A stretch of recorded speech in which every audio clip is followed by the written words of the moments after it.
जाल में फंसते जा रहे केजरीवाल। आम आदमी पार्टी पर भी लटकी रद्द होने की तलवार। पार्टी की मान्यता और केजरीवाल की जिद पर उठे सवाल। नमस्कार दोस्तों, मैं हूं आपके साथ हर्ष भारती। 12 साल पहले भ्रष्टाचार के खिलाफ आंदोलन से जन्मी अरविंद केजरीवाल की आम आदमी पार्टी अब देश की पहली पार्टी हो चुकी है जिसका नाम चार्जशीट में है, जिसे आरोपी बनाया गया है। यानी अब अरविंद केजरीवाल अगर शराब घोटाले में दोषी साबित हुए तो सजा उनकी पार्टी को भी मिलेगी। जिसके बाद सवाल उठ रहे हैं कि क्या अरविंद केजरीवाल और उनकी आम आदमी पार्टी के लिए सबसे कठिन वक्त आ चुका है? क्या दिल्ली के मुख्यमंत्री अरविंद केजरीवाल की जिद का नतीजा उनकी पार्टी और सरकार को भुगतना पड़ेगा?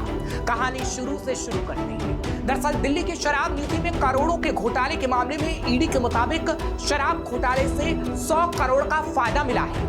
उसमें से 45 करोड़ रुपए का इस्तेमाल गोवा के विधानसभा चुनाव में आम आदमी पार्टी ने किया।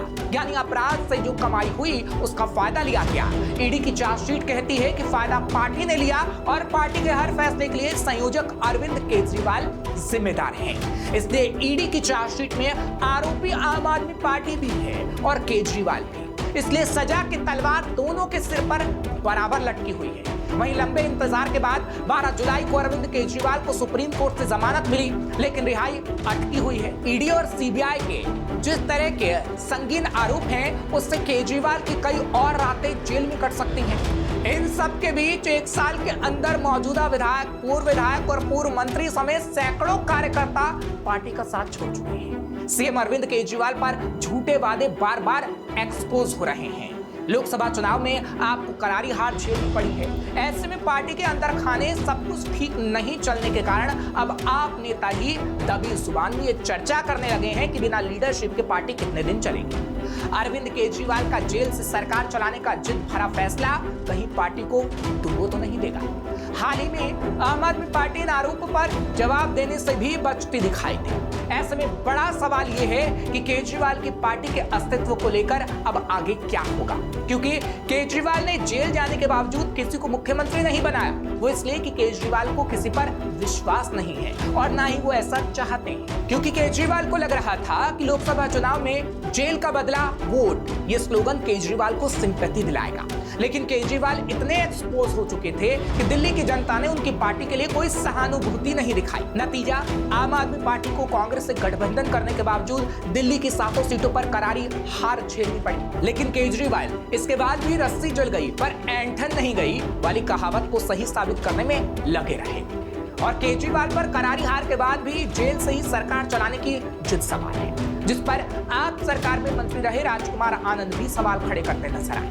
वो आरोप लगाते हैं कि जेल से सरकार चलाने की जिद खुद उनकी है, क्योंकि केजरीवाल को लगता है कि अगर सीएम पद छोड़ेंगे तो बहुत कुछ छोड़ना पड़ेगा। हजारों करोड़ का शीश महल छूट जाएगा। जेल से ही सरकार चलाने की जिद पर राजनीति के जानकार 2 मत में बटे हुए हैं, जिसमें एक धड़ा कहता है कि सीएम पद से इस्तीफा न देना केजरीवाल की रणनीति का हिस्सा है, क्योंकि अगर केजरीवाल मुख्यमंत्री ना होते तो उन्हें प्रचार के लिए बाहर निकलने का मौका नहीं मिलता। अगर विधानसभा चुनाव तक उन्हें जेल में रहना पड़ा तो उनकी यही रणनीति उन्हें प्रचार के लिए बाहर लाएगी। वहीं दूसरा धड़ा कहता है कि अरविंद केजरीवाल पार्टी के सबसे बड़े नेता हैं, उन्हें संविधान में संभावना दिखानी ही पड़ेगी, लेकिन उन्हें संविधान पर भरोसा ही नहीं है। वो अभी कितने दिन जेल में रहेंगे किसी को नहीं पता, लेकिन वो पद नहीं छोड़ना चाहते। केजरीवाल सीएम का पद छोड़ना चाहते हैं या नहीं, और छोड़ेंगे कब या नहीं छोड़ेंगे, इसके बारे में साफ नहीं कहा जा सकता। लेकिन ये साफ तौर पर कहा जा सकता है कि इस वक्त आम आदमी पार्टी लीडरशिप क्राइसिस से जूझ रही है। ये तो पार्टी में दावेदार बहुत हैं, जैसे आतिशी, संदीप पाठक, योगेश पाठक और संजय सिंह, लेकिन इन पर केजरीवाल को खुद के जितना भरोसा नहीं है। आपका क्या कहना है इस खबर पर? हमें कमेंट करके जरूर बताइएगा और खबर को शेयर करना बिल्कुल मत भूलिएगा। श्रेष्ठ उत्तराखंड पर खबरों से जुड़े रहने के लिए चैनल को सब्सक्राइब और लाइक करें, बेल आइकन दबाएं और देखते रहें श्रेष्ठ उत्तराखंड।